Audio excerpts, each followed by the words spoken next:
Hello guys, আজকের এই ভিডিওতে আলোচনা করব দশম শ্রেণীর ভূগোল অধ্যায়। যে প্রথম অধ্যায়ের নাম হচ্ছে বহির্জাত প্রক্রিয়া ও তাদের দ্বারা সৃষ্টি ভূমিরূপ। অর্থাৎ এখানে নদীর ক্ষয়কার্যের দ্বারা গঠিত ভূমিরূপ, হিমবাহের ক্ষয়কার্যের দ্বারা গঠিত ভূমিরূপ, বায়ুর ক্ষয়কার্যের ফলে গঠিত ভূমিরূপ, এই তিনটি পরিচ্ছেদ মিলে প্রথম অধ্যায়ে আলোচনা করব। আর পরবর্তী একটি ভিডিওতে সম্পূর্ণ আলাদা আলাদাভাবে আলোচনা করব, যাতে ছাত্রছাত্রীরা বুঝতে পারে।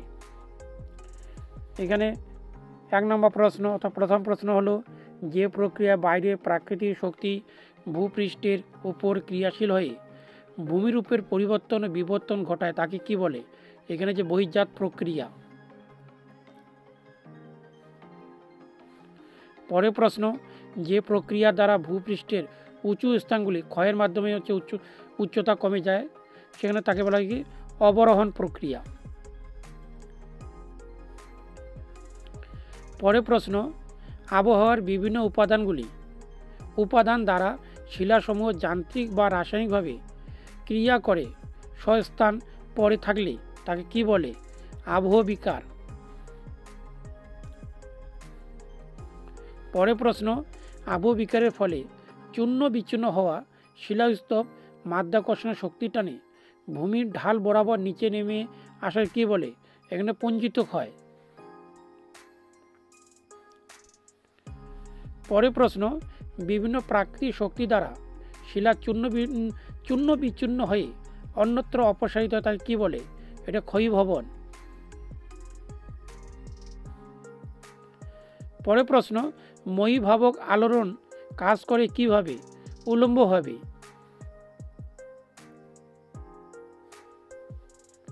পরের প্রশ্ন, গিরিজনী আলোড়ন কাজ করে কিভাবে? অনুভূমিকভাবে। পরের প্রশ্ন, বহির্জাত প্রক্রিয়ার শক্তির মূল উৎস কি? সূর্য।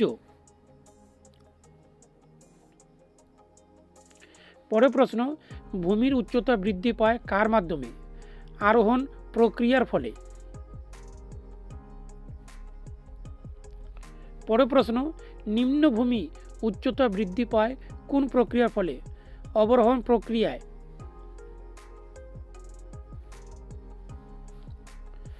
পরের প্রশ্ন, বিজ্ঞানী চেম্বারলিন ও সলিসবেরি কত সালে সর্বপ্রথম পর্যায়ন শব্দটি ব্যবহার করেন? এখানে 1904 সালে।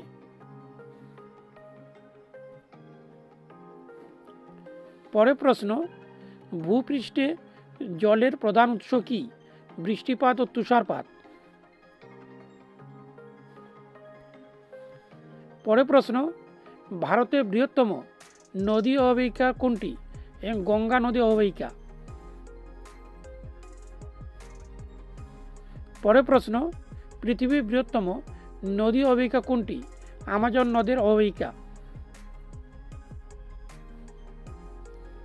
পরের প্রশ্ন, নদীর জলপ্রবাহ মাপার এককের নাম কি? কিউসেক বা কিউমেক।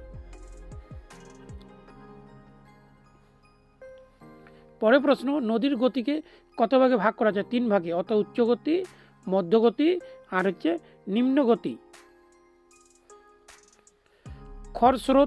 খরস্রোতা দেখা যায় নদীর কোন গতিপথে? উচ্চ গতিতে। পরের প্রশ্ন, জলের পরিমাণ সর্বাধিক লক্ষ্য করা যায় কোন নদীর গতিপথে? এখানে মধ্যগতি। পরের প্রশ্ন, নিম্নক্ষয় বেশি হয় নদীর কোন গতিপথে? উচ্চ গতিপথে। পরের প্রশ্ন, পার্শ্বক্ষয় খুব বেশি হয় নদীর কোন গতিপথে? মধ্য গতিপথে। পরের প্রশ্ন, পৃথিবীর দীর্ঘতম গিরিখাতের নাম কি? Grand canyon. পরের প্রশ্ন, পৃথিবীর দীর্ঘতম গিরিখাতের নাম কি? ক্যানিয়নের নাম কি? এখানে গ্র্যান্ড ক্যানিয়ন হবে। এখানে গিরিখাত হচ্ছে গ্র্যান্ড ক্যানিয়ন, আর হচ্ছে ক্যানিয়ন হচ্ছে গ্র্যান্ড ক্যানিয়ন। পরের প্রশ্ন, ভারতের উচ্চতম যোগ জলপ্রপাত কোন নদীর উপর অবস্থিত?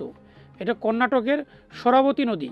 কর্ণাটকের শরাবতী নদীতে অবস্থিত। পরের প্রশ্ন, পৃথিবীর উচ্চতম জলপ্রপাতের নাম কি? ভেনেজুয়েলার অ্যাঞ্জেল জলপ্রপাত। ভেনেজুয়েলার অ্যাঞ্জেল জলপ্রপাত।